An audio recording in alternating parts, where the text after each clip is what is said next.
सेठ गिरधारी लाल पधार रहे।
रास्ता तमाम है, रास्ता चलने वालों को रास्ता तमाम है, और मैं भी आने वाले भाइयों को मेरा प्रणाम है।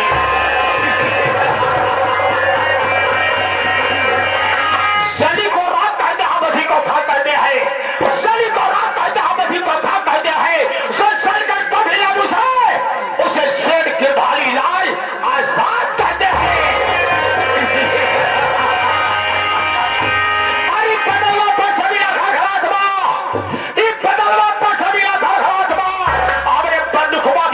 खोलवा बिना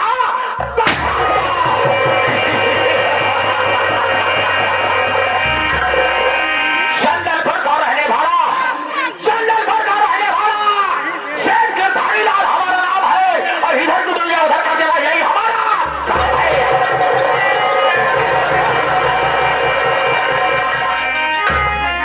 साथियों, साथियों, मैंने अपनी हवेली में आया, और मैं क्या देख रहा हूं कि हमारी हवेली के जितना भी कर्मचारी थे सब तो सब गैर हाजिर है।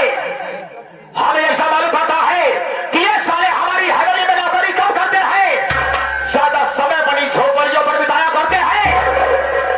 तनख्वाह लेने वाले महीने की पहली तारीख को लाइन में सब लिया गए और काम करने में सबसे पीछे यही कर होगा। नहीं, आज के बाद ऐसा नहीं होगा।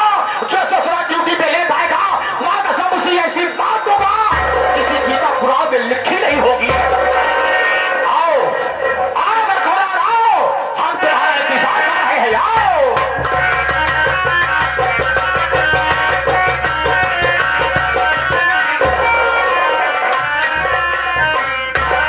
कहो भाई, हम जाते ही कहाँ सारे कुकुल लड़ेगा, कहाँ गए? ए बच्चे भाग जाओ, सब पर प्रसाद चाहिए, सब खाए। अब बचा नहीं है, पुलिस की तनी मनी बची हो जो हम लोग सवेरे खा तो भरे ना है। जा अचानक से तू आ गए, बाबू साहब आए नहीं घरे पे होते जरूर तो भाई भीषण डंडा मार दे। जब भागे क्या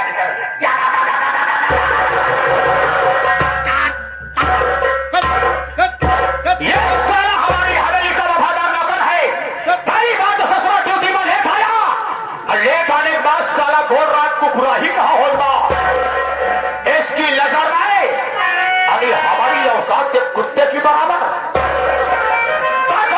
तूने मेरे को कुत्ता समझा है, तो आज हम तेरे को दिखा देंगे कि आखिर हम किस नस्ल के कुत्ते हैं। आओ आओ बच्चा आओ। कुत्ता साले, कुत्ता तेरी मैया ही बने का साले में कुत्ता का। भगवान किए थे नंगा आया, फिर भगवान किए तक नंगा चला जा, फिर जब तक रहे साले नंगाई वाला काम कर। इतना बढ़िया लोग आज पूजा पाठ करते हो, चाहे जब हो, जहाँ लिपा पोता देखा, पूजा पाठ कर देखा, अगरबत्ती चढ़ावत देखा, वहाँ सारे काम खा के एक नंबर जरूर करें।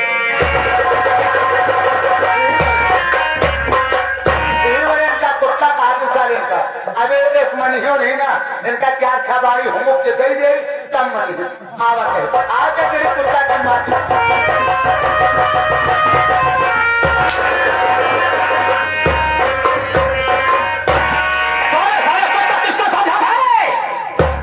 साले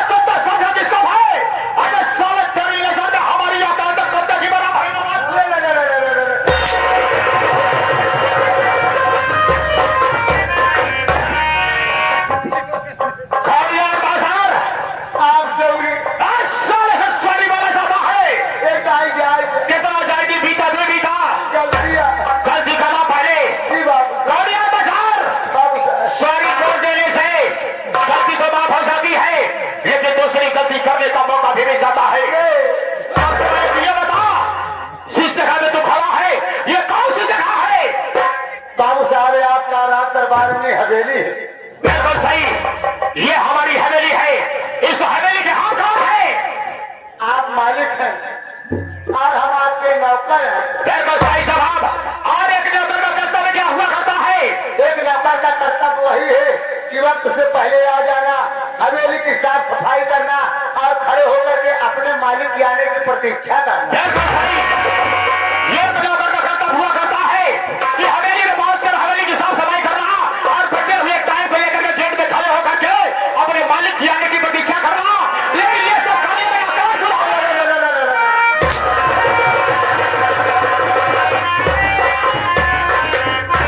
ये सब करने में नाकाम हो रहा है।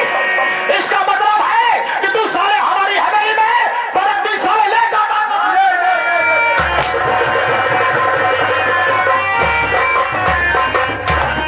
अगर तुझे हवेली में नौकरी करना है, अगर तुझे हवेली में नौकरी करना है तो टाइम से आना है, नहीं तो छुट्टी लेकर के हमेशा हमेशा ये जा सकता है।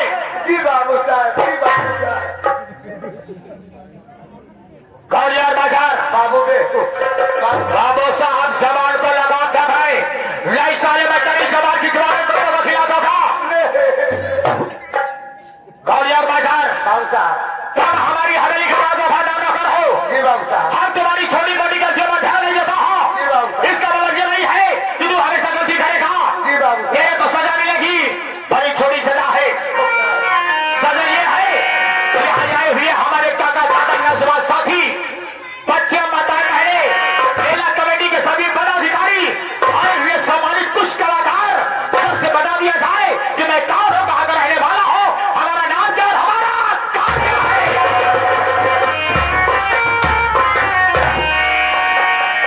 बाबू साहब, हम जानते हैं कि मालिक मालिक होता है, नौकर नौकर होता है। एक मालिक के सामने एक नौकर की कीमत क्या होती है? एक मालिक के सामने एक नौकर की कीमत उतनी होती है जितने मालिक के जूते की नोक की।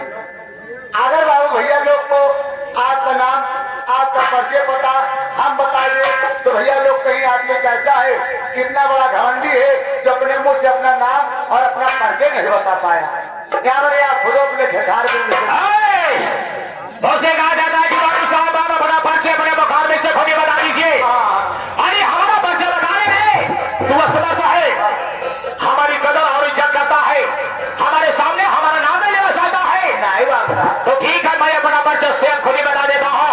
ऐसे बढ़ जा।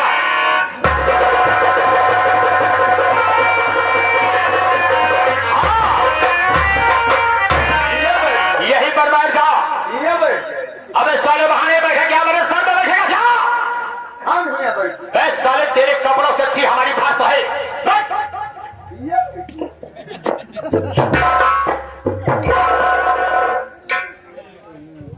दुआइए मेरे साथियों, आप लोग के सामने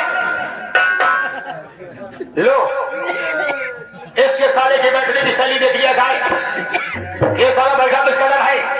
इस पार्टी के हमारे माननीय मालिक सोहन लाल साथी, इस पार्टी के मैनेजर हमारे प्रदीप कुमार और फनकीला जी, अगर हमारी आवाज आपके कानों तक पहुंचती हो, एक लोटा भारी ऐसी बीड़ी चला के जाएगा।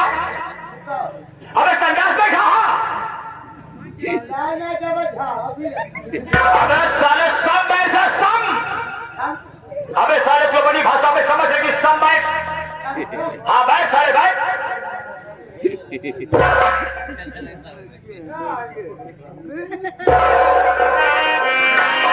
लो,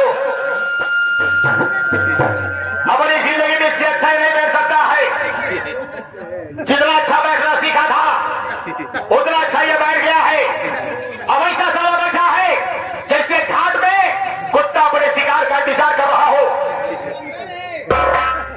पहले के पुरानिया कहावत कहा करते थे, पहले के पुरानिया कहावत कहा करते थे, लाते के देवता बातें से ना मानते, लाते के देवता बातें से ना मानते, सब तक 2-4 लाख तो ही जाते मानी कार कैसे लगते।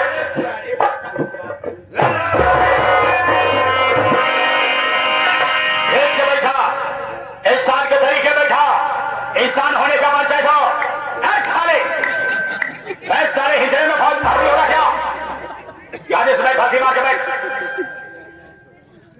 पहलवान दादा आराम से हाथ नीचे। ये बैठने का तरीका है। कर यार बाजार, मैं ये बराबर से बताने चल रहा हूं, किसी प्रकार को डिस्टर्ब नहीं करना। तुम्हारे मेरे साथियों, आपने अपने सामने इस कहानी की बड़ी पेशकश जो कि मैं लेकर आया हूं। आज की रात ये ग्राम सभा आपका ग्राम सभा नहीं बल्कि मेरा ग्राम सभा है। इस हमारे ग्राम सभा का नाम है चंदनपुर। इस हमारे ग्राम सभा का नाम है चंदनपुर। चंदनपुर के रहने वाले, हमारा नाम सेठ गिरधारी लाल, सेठ गिरधारी लाल, सेठ गिरधारी लाल। इस हमारे चंदनपुर में सेठ गिरधारी लाल की आगे किसी की चलती नहीं है। अरे सेठ गिरधारी लाल इतना पावरफुल व्यक्ति है, अगर हमारे सामने किसी ने सर उठाकर चलने की कोशिश किया तो मैंने तेरी गोली मारा है तो उसके सर का ढक्कन आसमान में मंडराता हुआ नजर आया है। अगर किसी ने हमें याद दिखाने की कोशिश किया है तो बात सब मैंने उसकी आंखें निकलवा लिया है। अगर हमारे सामने किसी ने पक्का मकान बनवाने की कोशिश किया है तो साले को उसके मकान पे बुलडोजर को लगवा करके उसके मकान को धराशायी करवा देता हो। चंदनपुर में ये सेठ गिरधारी लाल का रुतबा रहा है। मेरे साथियों, मैं आपको बता दूं कि हमारा नाम सेठ गिरधारी लाल है। पहले हमारा नाम सेठ गिरधारी लाल नहीं था, बल्कि हमारे ग्राम सभा वाले हमें गिरधारिया कह करके पुकारा करते थे। आज के 200 साल पहले की कहानी है। आज के 200 साल पहले की कहानी है। मैं एक गरीब परिवार से था। हमारे माताजी और हमारे बाबूजी इस गरीबी को झेल न पाए। गरीबी के कारण इस दुनिया को छोड़ करके उस दुनिया को प्यारे हो गए।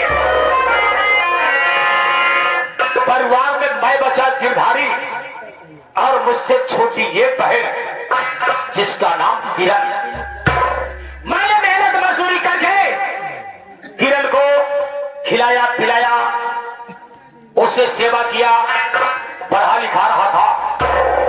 मैंने ये सेठ जी के यहां जाकर के मजदूरी किया और शाम को पैसा मांगा तो सेठ मेरे को पैसा नहीं दिया, बल्कि मेरे दरवाजे से भाग के मार करके भगा दिया। मैं वहां से वापस आया। शाम को हम और भाई बहन बिना खाना खाए सो गए। रात को मैंने सोचा, तेरे वाह गिरधारी वाह, अरे ये दुनिया में गरीबों को कोई जीने नहीं देता है। इस दुनिया में गरीबों को कोई जीने नहीं देता है। अगर गरीब करके जिए गए तो पूरे हिंदुस्तान में तुम्हें सिर्फ ठोकर ही ठोकर मिलेगा और लेकिन इसी गरीबी में मिट जाओगे। तो मैंने सोचा कि हमें कुछ करना होगा। मैंने सोचा कि हमें कुछ करना होगा जिससे हमारा नाम हो और लोग हमसे डरे। तो मेरे साथियों, इसी चंदनपुर में एक सेठ करमचंद रहा करते थे। मैंने उनके पास गया, उनके पैरों में अपना मस्तक टेक के गिड़गिड़ाया। मैंने कहा, सेठ जी, मैं बहुत गरीब व्यक्ति हूं, हमारे पीछे हमारी बहन है, मैं ये बड़ी बहन का पालन पोषण कैसे करूं? अगर आप अपने हवेली में हमें नौकरी दे दे तो हम भाई बहन का पालन हो जाएगा। सेठ करमचंद हमारी गरीबी को सुने और अपनी हवेली में मुझे नौकरी दे दिए। मैं उनकी हवेली में नौकरी करता रहा। नौकरी करते मैं वहां तक पहुंच आया। ये दिन रात मैंने सपना देखा कि इस हवेली का अगर मैं मालिक बन जाऊं, इस हवेली का अगर मैं मालिक बन जाऊं तो ये पूरे चंदनपुर में हमारी हुकूमत चलेगी। सुबह हुई, हमें शेर जी बुलाए। शेर करमचंद हमें बुलाए कि गिरधारी महाकुंभ का मेला लगा हुआ है। मैंने कहा, हाँ शेर जी, महाकुंभ का मेला लगा हुआ है। शेर जी ने कहा कि हमारी बीवी और हमारी बीवी के गोद में छोटे छोटे 2 बच्चे हैं, जिसमें से एक बच्ची है और एक बच्चा मैंने कहा शेर जी हमें करना क्या होगा? शेर जी ने कहा कि हमारी बीवी दोनों बच्चों को लिवासा तुम्हें जाना है बात को मेरे मेले में, इन्हें घुमा टहला करके गंगा स्नान करा करके सात तलक वापस आना है। मैंने सेठानी उनके गोद में छोटे छोटे दो बच्चे, मैंने उन्हें लिवा करके महाकुंभ के मेले में गया। मैंने महाकुंभ के मेले में गया, वहां ले जाकर के सेठानी को घुमाया टहलाया। घुमाने टहलाने के बाद मैंने कहा सेठानी जी अगर महाकुंभ के मेले में आई हो तो जब तक गंगा स्नान नहीं करोगी महाकुंभ मेले घूमने का कोई मतलब नहीं निकलेगा। मैंने कहा सेठानी जी चलो मैं तुम्हें गंगा स्नान कराता हूं। गंगा तट पर पहुंचा, एक लाल वाले को बुलाया। हमने कहा मल्लाह भाई साहब यहाँ आइए। मल्लाह मेरे पास आया। मैंने कहा ये सेठानी है, इनके गोद में दो बच्चे हैं, इनको ले जाकर के बीच धारा में स्नान करवाना है। हमने कहा मल्लाह तुम्हें कितना पैसा चाहिए? मल्लाह ने बोला कि साहब हमें 200 रुपए चाहिए, 200। मैंने कहा मल्लाह मैं तुम्हें 200 नहीं बल्कि 10,000 रुपया दूंगा। मैंने कहा मैं तुम्हें 10,000 रुपया दूंगा, खाली सेठानी को ले जाकर के बीच बाजार में वहां नाव डुबा करके तुम्हें तैर करके वापस आना है। वो मल्लाह मेरी बात को स्वीकार किया। मैंने जैसे ही कहा उसने वैसे ही किया। सेठानी को गोद में छोटे छोटे दो बच्चों को ले जाकर के गंगा जी के बीच धारा में नाव को डुबो दिया। सेठानी और दोनों बच्चे गंगे मां की गोद में समा गए और मैं हंसने लगा। मैं वहां से वापस आने लगा तो मैंने सोचा कि मैं शेर जी के लिए कुछ ना कुछ लेकर चलूंगा और ऐसी चीज लेकर चलूंगा जो कि शेर जी हमेशा हमेशा के लिए याद रखे। मैंने मेले में भागते भागते भागते भागते एक दुकान में गया और दुकान में जाने के बाद मैंने एक रामपुरी खरीदा। रामपुरी समझता है? रामपुरी का मैंने रामपुरी खरीदा, रामपुरी चाकू। मैंने बड़ी बड़ी चाकू खरीदा और चाकू लेकर के मैं चंदनपुर वापस आया तो मैंने देखा सेठ करमचंद कुर्सी पे बैठ करके अखबार पढ़ रहे थे। उस अखबार के याद में शेर जी हमें नहीं देख पाए और मैंने मौके का फायदा उठाया। वो खंजर निकाला, सीधा देवर को क्रॉस करते हुए शेर करमचंद के पेट में प्रवेश कर दिया। जैसे हमारा खंजर शेर करमचंद के पेट में प्रवेश हुआ, शेर करमचंद चिल्लाने लगे, वैसे खंजर को खींचा, दोबारा फिर सवार किया। शेर करमचंद जमीन पर गिरे और खत्म हो गए। खत्म हो गए और डेड बॉडी को मैंने ठिकाने लगाया और उसी दिन से इस हवेली का मालिक हो गया। करमचंद की जितनी रियासत है उस सब पे मेरी हुकूमत चलती है, उस सब पे मेरी हुकूमत चलती है और ये पूरे हमारे चंदन बोल रहा है अगर मुझसे कोई बगावत किया है तो बाकसम उसे गोली का निशाना बनाया है। गौरियार बाजार तुम्हारे लिए छोटा सा काम है कि जब मैं शेर करमचंद की नौकरी करता था तो शेर करमचंद गरीबों को पैसा दिया करते थे और कभी किसी से ब्याज नहीं लिया करते थे। शेर करमचंद पैसा देने के बाद किसी से ब्याज नहीं लेते थे और सब हिसाब उनके बही खाता में लिखा जाता था। 100 चले जाना कमरे में तिजोरी है, तिजोरी को खोला और उसमें बही खाता रखा है, बही खाता इसी वक्त मेरे पास लेकर आओ। ठीक है आप बैठ कि जाओ उसको लेके आओ। वो कल लेके आगे का इनके पहले काम तो है कोनो बात नहीं। क्या देवी आज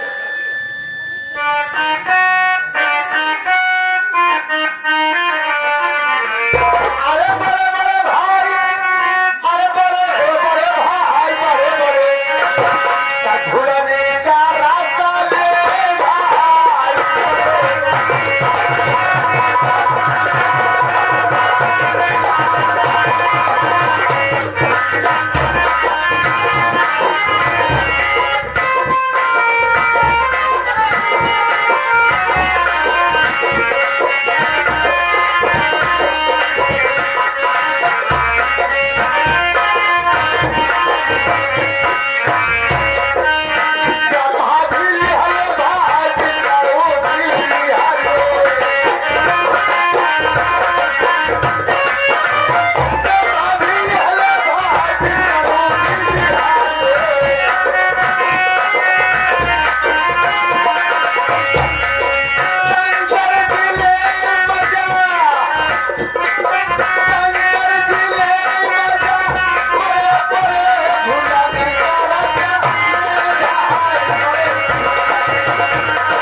तोरे बैंक खाता साले वही खाता जिसमें हिसाब लिखा हुआ है, ये वही खाता खोलो अब देखो किसके पर कितना पैसा बकाया है। आज ही आज हमें वसूली पर चल रहा है। ये क्या है रे? कम करो भाई। ये हमारा कलम्मा है। ये तुम्हारी कलम है? हाँ हाँ, अरे आजकल तो फिर आ गए कलम कैसे है? पुराने जमाने की चीज आती है। देखो किसके ऊपर कितना कर्जा है। आगे से खोल के दिखाई पाते, मैंने तेरी बात को समझा नहीं।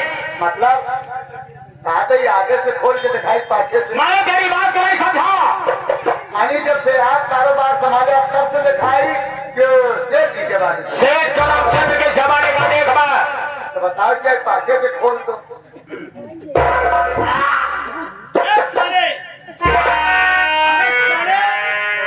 ये वही है, हम इसकी पूजा करते हैं। ऐसा भी थूक लगाए सकत नहीं।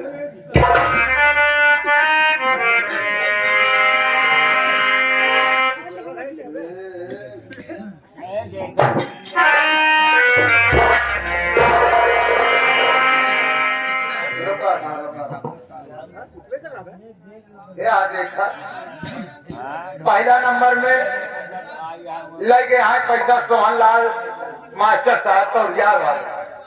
सोहनलाल मास्टर साहब लेकिन कौड़ियार वाले 1 लाख रुपया लेके आए बाबू साहब। क्या करने के लिए? लेके रहे नौटंकी चलावे। नौटंकी बहुत धुआंधार चलती है। पूरा उत्तर प्रदेश नहीं बल्कि दिल्ली, मुंबई, कोलकाता, गुजरात तक उनके प्रोग्राम होता है, लेकिन पैसा आज तक 1 रुपया दे नहीं है। लिस्ट बना। आगे ये हमारे प्रदीप कुमार राम नगीना भैया इन्हों पैसा ले गए हैं। कितना? ये ले गए 50,000 रुपया। एक ही प्रयागराज में चैनल बनाए हुए देसी फिल्म फैक्ट्री। देसी फिल्म फैक्ट्री चैनल एक आई इनके, और फिर हिंदी पिक्चरों बना के डाला थी। अच्छा कॉमेडी आवा था, पैसा बहुत आता है लेकिन पता नहीं था देते ही नहीं आए।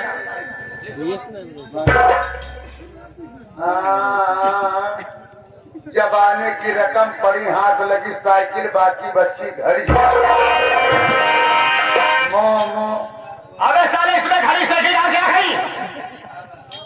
साथ साथ हिसाब लिखा हुआ। मोहना क्या हुआ बहनवा को? मोहनवा 500 रुपया लेके आने के रोज दारू टिकट मिला रहा। हमसे उसी झीका झौरी हो जाता, झीका झौरी हो जाता लपटिया की। अच्छा साइकिल ले रहा, सारे छीन लीन घड़ी पहने रहा, भाग जा वही काम नहीं के हाथ लगी साइकिल बाकी बच्ची घड़ी। कितना पैसा ले गया है ये? 500 रुपया ले गया है। जमा कितना किया है? 1 रुपया नहीं। 1 रुपया नहीं जमा किया यार, 500 ले गया है। दूसरे वाले देखी भो भो भो भोला भोला भोला किसान। अरे शानदार का बगल वाली बस्ती गरीब बस्ती में रहता है। कितना ले गया है? 500 भो लेके आता है। 500 रुपया ले गया है। अरे भोला भी 500 रुपया ले गया है और भोला भी 500 रुपया ले गया है। राजकुमार आवाज हमारे शेर करमचंद कभी किसी से ब्याज नहीं लिया करते थे, लेकिन आज हमारी हुकूमत है, हम जैसा चाहेंगे वैसा करेंगे। मैं भी किसी से 10% ब्याज नहीं लूंगा। मैं भी किसी से 10% ब्याज नहीं लूंगा। सिर्फ तुम्हें यह करना होगा, 500 ब्याज है, 00 बढ़ाना होगा।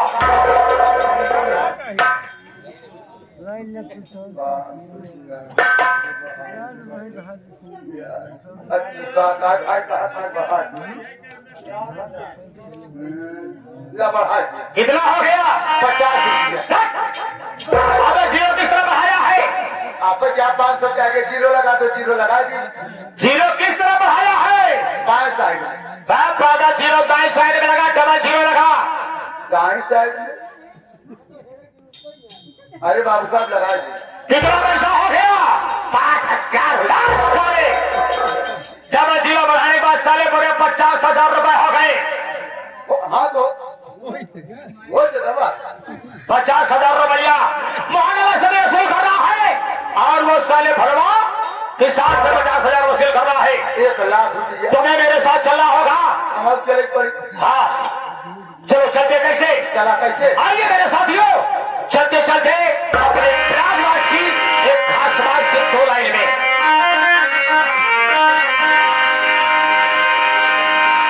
साथियों,